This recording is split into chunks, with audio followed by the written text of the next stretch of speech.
The massive alien ship cast a dark shadow over New York's skyline as it descended without warning or permission.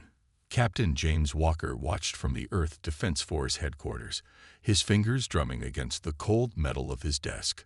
30 years of this nonsense, and it wasn't getting any easier to stomach. "Another peacekeeping vessel, sir," his assistant reported, not bothering to hide the bitterness in his voice. "The Council says they're here for our protection." Again. Walker stood up and walked to the window. The ship was beautiful, he had to admit that much. Its silver hull gleamed in the morning sun, its design so advanced it seemed to defy physics itself. But its beauty couldn't mask its true purpose, to remind humanity of their place in the galactic order. The emergency meeting was called within the hour. Walker sat in the back of the United Earth Council chamber, watching Earth's representatives face off against the alien delegates. The aliens were tall, their skin shimmering with a faint blue glow that humans had learned meant they were pleased with themselves. "The increased patrols are for your own security," the lead delegate said, his universal translator making his voice sound artificially smooth. "We've detected unusual energy signatures in your solar system. As your protectors, we must investigate." Walker noticed how they never bothered to learn to speak human languages. Why would they? Humanity was just another primitive species to them, barely worth the effort of protection. "Those energy signatures," Earth's chief representative argued, "are from our approved research stations. We filed all the required paperwork 3 months ago." The frustration in her voice was clear, but controlled. They'd all learned to control their emotions around the aliens. Showing too much passion was seen as proof of their primitive nature. The alien delegate made a gesture that humans had learned to recognize as dismissive. The paperwork was incomplete. Section 47B clearly states that all energy outputs must be categorized according to Council standard classifications. Your scientists used outdated categories. Walker clenched his fists under the table. The Council changed their standard classifications every few months, always informing Earth just a little too late. It was a game to them, a way to keep humanity jumping through hoops while pretending to give them a chance to advance. The meeting dragged on for hours. In the end, as always, Earth was forced to accept new restrictions. No space travel beyond Mars without Council approval. No research into quantum physics without Council supervision. No communication with other protected species without Council oversight. Walking back to his office, Walker passed by the memorial wall. Thousands of names etched in glass. The crew of the first human ship destroyed by the Council for violating protected space. The scientists who disappeared while investigating Council technology. The colonists who died when their Mars settlement was accidentally caught in a Council weapons test. His communication device buzzed. A message from Dr. Alice Reed, one of Earth's top scientists. Found something interesting in their archives. Need to meet. Secure location. Tonight. Walker sent back a simple acknowledgement. He'd worked with Reed before. She wasn't the type to exaggerate. If she said she found something interesting, it was probably important. Looking out his window again, he watched the alien ship settle into orbit alongside 5 others. 6 peacekeeping vessels, all armed with weapons that could reduce cities to ash in seconds, all here for humanity's protection. A group of school children walked past the building below, pointing up at the alien ship with excitement. They were too young to understand, too young to remember when humanity had dreamed of reaching the stars on their own terms. Now those dreams were carefully regulated, controlled, and usually denied. Walker turned away from the window. 30 years of submission, of watching humanity's spirit being slowly crushed under the weight of alien protection.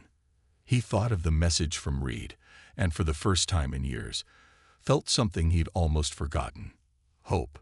Maybe, just maybe, it was time for humanity to remind the galaxy why they'd achieved so much in so little time.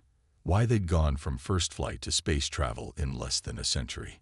Why every other species had been shocked by their rapid advancement. The alien ship above cast another shadow as it moved across the sun. Walker smiled. Let them think their shadows could keep humanity in the dark. They'd learn, Eventually, they'd all learn. The underground lab was cold and dimly lit, but Dr. Alice Reed barely noticed. Her eyes were fixed on the holographic display floating above her desk, showing line after line of alien text. She'd spent 3 months decoding these files, stolen from the Council's database during a routine cultural exchange. The door slid open with a soft hiss. Captain Walker stepped in, his footsteps echoing in the silent room. "This better be good, Reed. I had to dodge 2 Council surveillance drones to get here." "Look at this," Reed said, not looking up. Her fingers danced through the hologram, pulling up different sections of text. "They never expected us to crack their language completely. They think we're still using their translation software." Walker moved closer, squinting at the alien symbols. "What am I looking at?" "They're real mission reports, not the sanitized versions they show us." Reed's voice trembled with anger. "They've done this before, James. To dozens of species, maybe hundreds." She pulled up another document, this one showing images of different alien worlds. "See these? All protectorate worlds, just like Earth. All showing promising technological advancement, all suddenly stopping their progress about 30 years after Council contact." Walker's face hardened as he understood. "They're not protecting us. They're containing us. Worse." Reed brought up more files. "They're farming us. Every trade deal, every cultural exchange, every peacekeeping mission. They're slowly draining resources from every protected world, not just physical resources, ideas, innovations, creativity." The hologram shifted to show graphs and charts. "Look at the pattern. They find a species that's advancing quickly, make first contact, offer protection, then slowly strip away their independence. But they're careful. They take just enough to keep the species alive and productive, but not enough to let them advance." Walker walked around the hologram, studying the data. "Why? They're already centuries ahead of us. What threat could we pose?" Reed smiled grimly. "Because we're different. Humans, we advance too quickly. This report." She pulled up another file. "It's an analysis of human development. We went from basic flight to space travel 5 times faster than the Council's average. Our rate of technological innovation is off their charts." She stood up, her shadow casting strange patterns through the hologram. "They're scared, James. Not just of us, but of any species that could catch up to them. The Council isn't a government, it's a cartel. They maintain their power by making sure nobody else can reach their level." Walker picked up a small data crystal from Reed's desk, turning it over in his hands. "How many others have figured this out?" "A few. Most of them disappear quietly. Lab accidents, space mishaps, tragic mistakes." Reed's voice was bitter. "The Council's very good at accidents. But you have proof now." Walker held up the crystal. "Hard evidence." "Better than that." Reed typed a command, and the hologram changed again. "I found their protocols, their emergency responses, their weaknesses. James, they're not as strong as they want us to believe. Their technology isn't magic. It's just more advanced. And it can be beaten." Walker was silent for a long moment, staring at the floating symbols. "How many people know about this?" "Just us, and a few others I trust. Admiral Grant, General Torres. A handful of scientists who helped me decode everything." Reed stepped closer to him. "We have to be careful. One wrong move and..." A distant alarm started blaring. Reed quickly shut down the hologram as Walker moved to the door, checking the security feed on his wrist device. "Council patrol," he said quietly. "Regular suite. They'll pass by in a few minutes." Reed quickly gathered her data crystals, sliding them into a hidden compartment in her desk. "We're running out of time, James. They're not just going to keep us down. They're going to start taking more. That report shows their plans for Earth. Increased resource extraction, stricter controls, fewer rights." Walker watched the security feed until the patrol passed. "How long do we have?" "Months, maybe. A year at most." Reed's voice was firm. "We need to act before they realize we know. Then we'll act." Walker turned to her, his expression determined. "Get me everything you have. Every file, every protocol, every weakness. It's time to show the Council why they were right to fear human ingenuity." Above them, through layers of rock and steel, the alien ships continued their patrol, unaware that their perfect system had finally cracked. The research vessel Pioneer drifted quietly through space, its hull gleaming under the distant light of Saturn. Dr. Reed stood at the observation window, watching her team work. 20 of Earth's brightest minds, all carefully chosen, all dedicated to pushing the boundaries of what the Council allowed. The ship's comm system crackled. "Unknown vessel, you have entered restricted space. Power down your engines and prepare for inspection." Reed's heart stopped. They calculated this route carefully, staying well within the approved zones. She grabbed the comm. "This is Earth Research Vessel Pioneer. We're conducting approved atmospheric studies of Titan. All paperwork was filed last week." The alien voice came back colder. "Your approval was revoked 6 hours ago. You failed to acknowledge the update." 6 hours. Reed checked the logs. No updates, no messages, nothing. "We've received no notification of any changes. Ignorance of updates is not an excuse. Power down immediately." Reed looked at her team, saw the fear in their eyes. 200 humans on board, all now at risk because of another of the Council's games. She opened a secure channel to Earth Defense Force headquarters. "Don't do anything stupid, Alice." Captain Walker's voice was tense. "We're working on it. Admiral Grant is contacting the Council now." The alien ship appeared suddenly, its massive form blocking out the stars. It was a patrol cruiser, heavily armed, its weapons already powered up. "Final warning," the alien voice said. "Power down, or we will be forced to take action." Reed's fingers flew over the console, starting the shutdown sequence. "Complying now.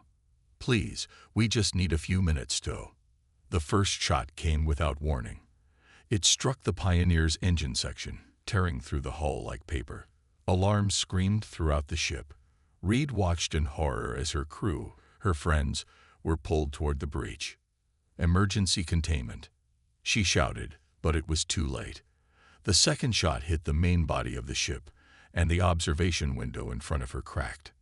"Stop!" Walker's voice shouted over the comm. "They're complying. They're shutting down." The alien ship fired again and again. Each shot was precise, deliberately destroying life support, engines, escape pods. They weren't trying to disable the ship. They were making sure no one survived. The last thing Reed saw before the window shattered was the alien ship, its weapons still glowing, and a single message broadcasting on all frequencies: "Restricted space violation. Appropriate action taken."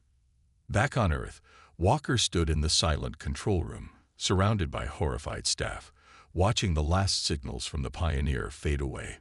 200 people, scientists, researchers, crew members, all gone in less than 5 minutes. The next day, the Council called it a regrettable accident. They claimed the patrol ship had detected dangerous experimental technology aboard the Pioneer. The deaths were unfortunate, but necessary to prevent possible contamination of restricted space. Walker stood in front of the memorial wall again, watching as workers added 200 new names to the glass. Dr. Alice Reed's name was among them, etched in cold, clear letters. They didn't even try to hide it this time. Admiral Grant said quietly, standing beside him. "They wanted us to see. They wanted us to fear," Walker corrected. He turned to face the Admiral. "How many of Reed's files did we manage to save?" "Everything. She uploaded it all when the patrol ship first appeared. Smart woman, right until the end." Grant's voice was rough with emotion. "The Council's getting bolder, James. This isn't about protecting anyone anymore. They're sending a message." Walker watched as families of the dead gathered below, laying flowers beneath the memorial wall. Parents, children, spouses, all crying, all demanding answers that would never come. "Message received," Walker said softly. He touched Reed's name on the wall, his fingers tracing the letters. "But I don't think it's the message they intended." He turned to Grant, his eyes hard. "Contact Torres and the others. It's time to show them what happens when humanity stops playing by their rules." Above, the alien patrol ships continued their endless circling of Earth, their crews confident in their power, their superiority, their control. They didn't notice the subtle changes happening below. They didn't see the quiet determination replacing fear in human eyes. They didn't realize that they had just lit the spark that would burn their precious council to the ground. Deep beneath the Pacific Ocean, in a facility that didn't officially exist, Captain Walker watched as humans and machines worked together in perfect harmony. The underground shipyard stretched for miles, hidden from the Council's prying eyes by kilometers of water and advanced stealth technology. "Beautiful, isn't it?" General Torres stepped up beside him on the observation platform. Below them, massive ships took shape in the darkness, their hulls incorporating both human innovation and stolen alien tech. 6 months of non-stop work, every nation contributing what they can, all while smiling at our protectors above. Walker nodded, studying the nearest ship. Its design was unlike anything the Council had seen, a blend of Earth's best ideas and the secrets Dr. Reed had discovered before her death. "How many are ready?" 30 completed, another 50 nearly done. Torres handed him a tablet showing the latest progress reports. "The quantum shield generators are working perfectly. The Council won't know what hit them." The quantum shields had been humanity's greatest breakthrough. Reed's team had found the concept buried deep in the Council's archives, a theoretical technology they'd dismissed as impossible. But they'd never considered what human engineers might achieve with the idea. "Admiral Grant's report just came in," Torres continued. "The Council's getting comfortable. They think their message was received. Patrol ships are down 30%. Walker smiled grimly. "They think we're cowed. Beaten." He turned to face the general. "How are the crews doing?" "Training around the clock. We're using the old mines in Australia and South America for combat simulations.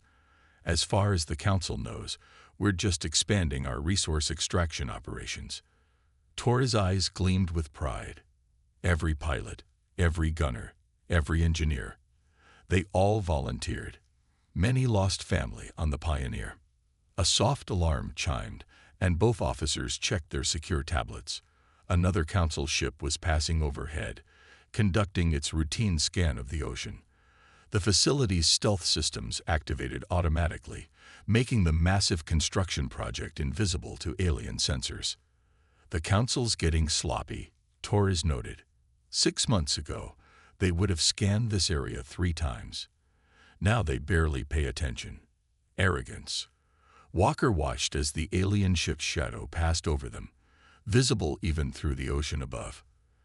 They've done this so many times to so many species, they can't imagine anything going wrong. They walked through the facility, passing rows of fighters and transport ships. Each vessel was a testament to human determination. Workers nodded respectfully as they passed, their eyes showing a mix of pride and anticipation. In a sealed testing chamber, engineers were running final checks on a new weapon. Based on Council technology, but modified by human ingenuity, it could pierce alien shields like they were paper. The Council had never thought to use their tech this way. Their arrogance again, assuming no lesser species could improve their designs. "Message from the resistance cells on Mars," Torres said quietly, checking her secure comm. "The Council's mining operations are pushing harder than ever. They're stripping resources at 3 times the agreed rate. They're not even pretending anymore." Walker stopped at a viewport, watching as another ship's quantum shield flickered to life, bending light around its hull until it vanished completely. "How long until they start doing the same to Earth?" "According to Reed's files, 2 months. Maybe 3. Torres' voice was hard. "They'll start with the southern continents, claim they need to protect our resources from mismanagement." Walker checked his watch. In 3 hours, he would be back on the surface, attending another council meeting, listening to more lies about protection and peace. The aliens would look down at him with their usual mixture of pity and disdain, never suspecting that the humans they dismissed as primitive were building their doom right under their feet. "Ready the final shipments to the lunar base," he ordered, "and send word to all cells. Training goes to double shifts. The Council wants to strip our world." His fists clenched at his sides. "Let's show them exactly what Earth's resources can do." Above them, past the ocean and clouds, the Council's ships continued their lazy patrols. Soon they would learn the cost of underestimating humanity.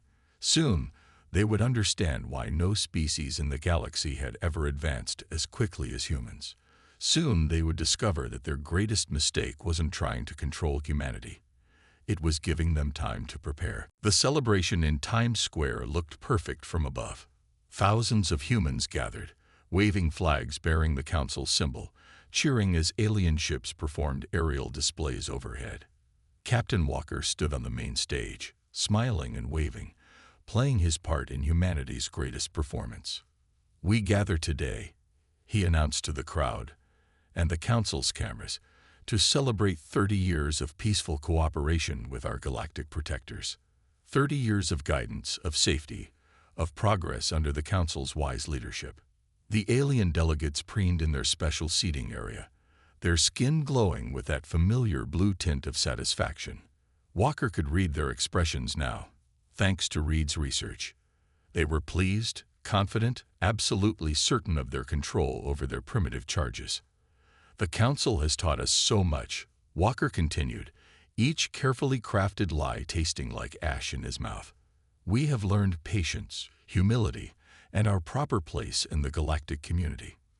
In the crowd, Walker spotted his people mixed among the genuine celebrants. General Torres near the north entrance, coordinating with her team through seemingly innocent gestures. Admiral Grant by the East Plaza, watching the alien ships with calculating eyes. The aliens had reduced their patrol fleet again last week, just as planned. Why waste ships watching a species that had finally accepted its place? A species so broken, they would celebrate their own subjugation.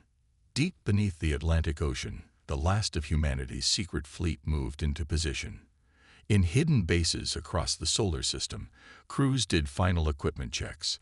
In underground bunkers, commanders waited for the signal, their fingers hovering over controls that would launch humanity's response to 30 years of humiliation. And so, Walker raised his glass in a toast to 30 more years of peaceful cooperation. The crowd cheered. The aliens nodded approvingly. None of them noticed the subtle signal hidden in Walker's gesture or the way certain humans began quietly moving toward predetermined positions. Later that night, in the secure underground facility, Walker met with his command staff. The room was tense with anticipation. "Final reports," Torres announced, bringing up a holographic display. "All ships in position. Ground crews ready. Quantum shields tested and functioning at 100%. The Council's sensors still can't detect them." Admiral Grant stepped forward. "Mars team reports the Council's mining operation is completely focused on resource extraction. Security is minimal. They're not expecting any trouble from their grateful primitives." Walker studied the tactical display. Humanity's hidden fleet was spread across the solar system, cloaked by quantum shields, waiting. The Council's overconfidence had led them to reduce their military presence to its lowest level in decades. "Status of Operation Dawn?" Walker asked. "Ready," Torres replied. "The moment we begin, our ships will hit every Council facility simultaneously.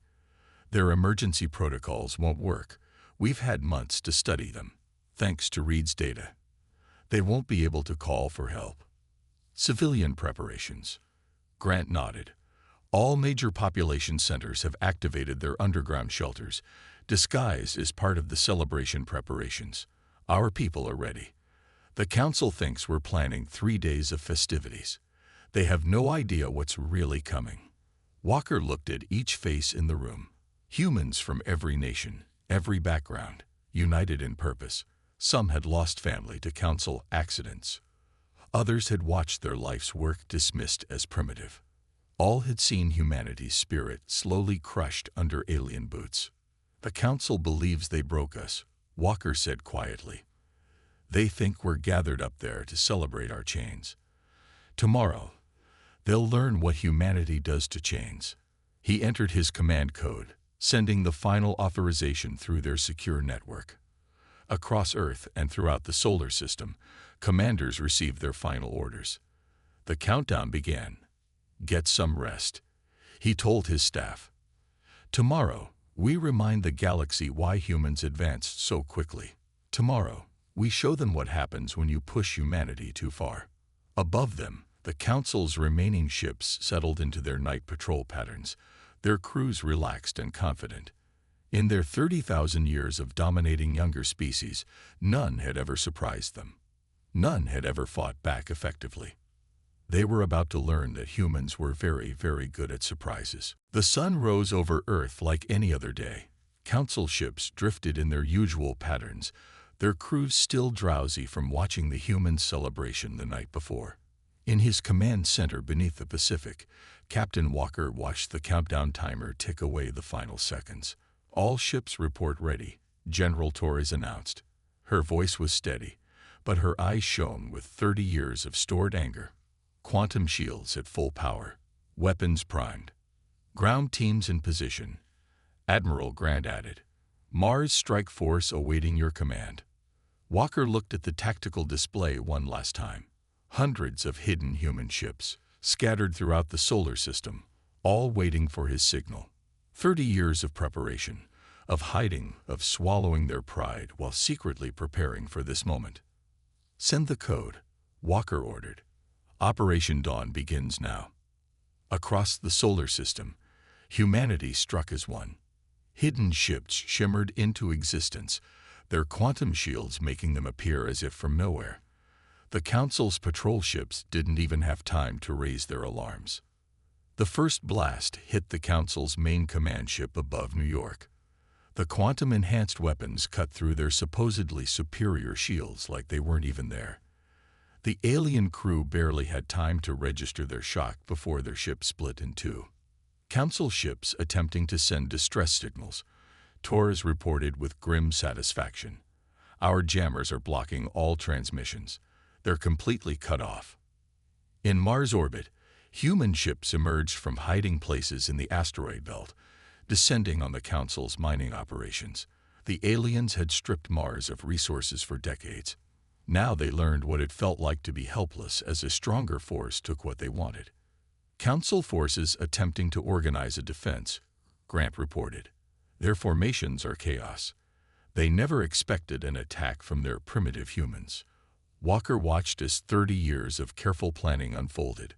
Human ships, built in secret, powered by technology the Council had dismissed as impossible, struck with perfect coordination. Each target had been carefully chosen, each weakness exploited, each response anticipated thanks to Reed's stolen data. "Council ground forces on Mars are surrendering," Torres announced. "Their commanders are requesting terms. Council ships are either destroyed or retreating to the outer system." Grant added, "Their defensive protocols are useless.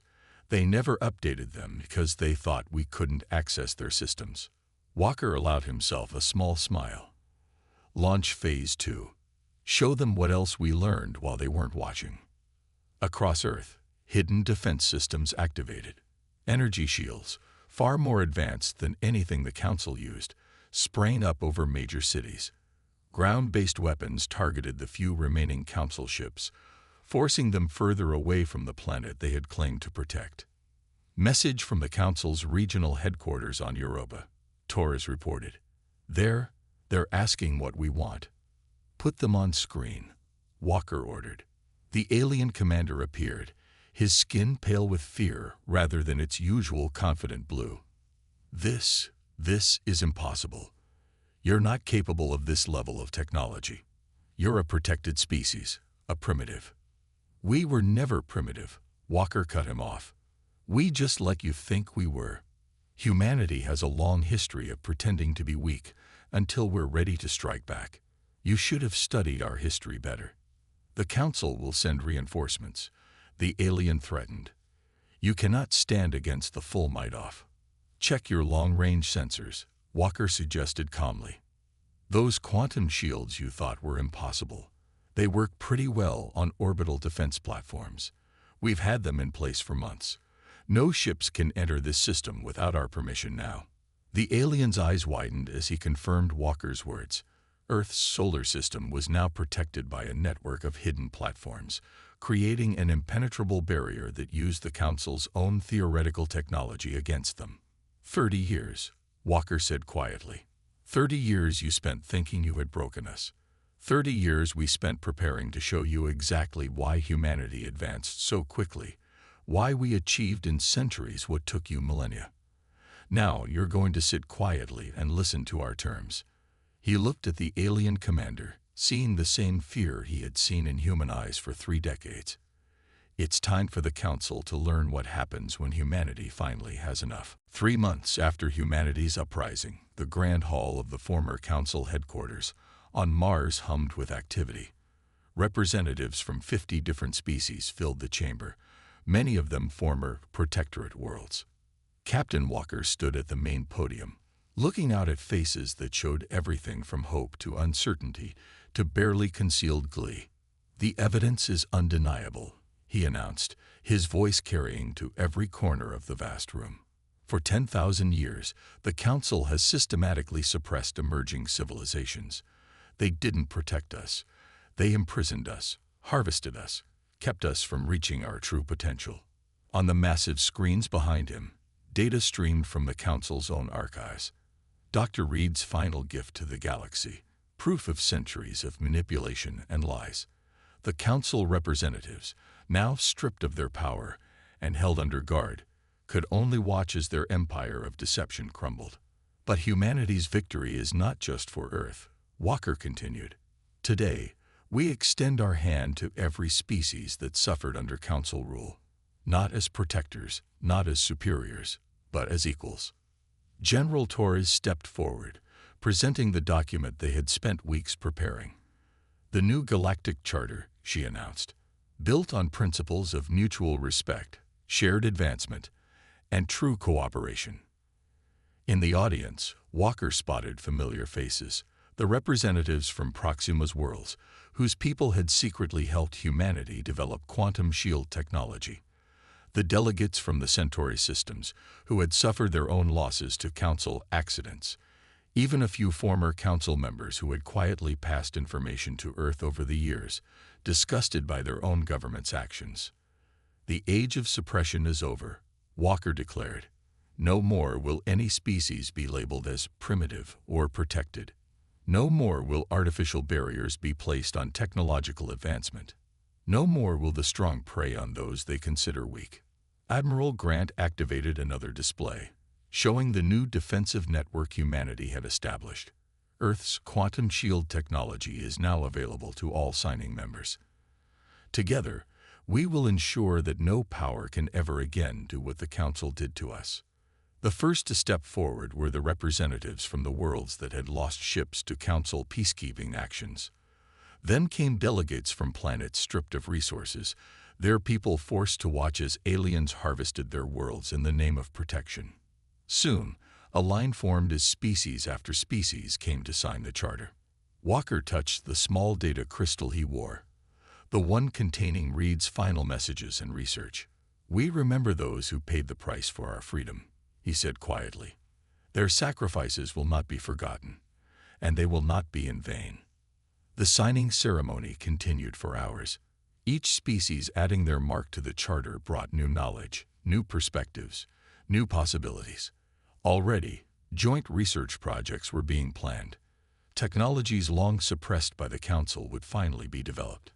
Ideas would flow freely between worlds for the first time in millennia. As the last signatures were recorded, Walker looked out at the changed galaxy. The Council's ships were being repurposed for peaceful exploration. Their weapons platforms transformed into research stations, their restricted zones opened for all to study and explore. Let the galaxy remember this day, he announced to the assembled delegates, not just as the day humanity had enough, But as the day all species broke free from their chains, we move forward not as rulers and subjects, not as protectors and protected, but as equals under the stars. The chamber erupted in cheers and applause. Species that had been kept apart by council decree now mixed freely, sharing stories and plans. Ancient rivalries, carefully maintained by council manipulation, began to fade as people realized how they had been used against each other. Walker stepped down from the podium, joining Taurus and Grant. Together, they watched as the new alliance took its first steps. Humanity had done more than just break free. They had shown every species in the galaxy that resistance was possible, that progress couldn't be chained, that determination and ingenuity could overcome any obstacle. Dr. Reed would have loved to see this, Torres said softly. Walker nodded, looking out at the celebration of freedom and unity. She did see it, he replied. She saw it the moment she discovered the truth. She knew humanity wouldn't just break free. We'd make sure no one else ever suffered as we did. Above them, through the clear dome of the Mars headquarters, Earth shone like a blue jewel in the black sky. No council ships shadowed it now. No alien power claimed ownership of humanity's destiny. The stars stretched out endlessly, no longer blocked by artificial barriers and false protection. Humanity had finally had enough, and in having enough, they had changed the galaxy forever.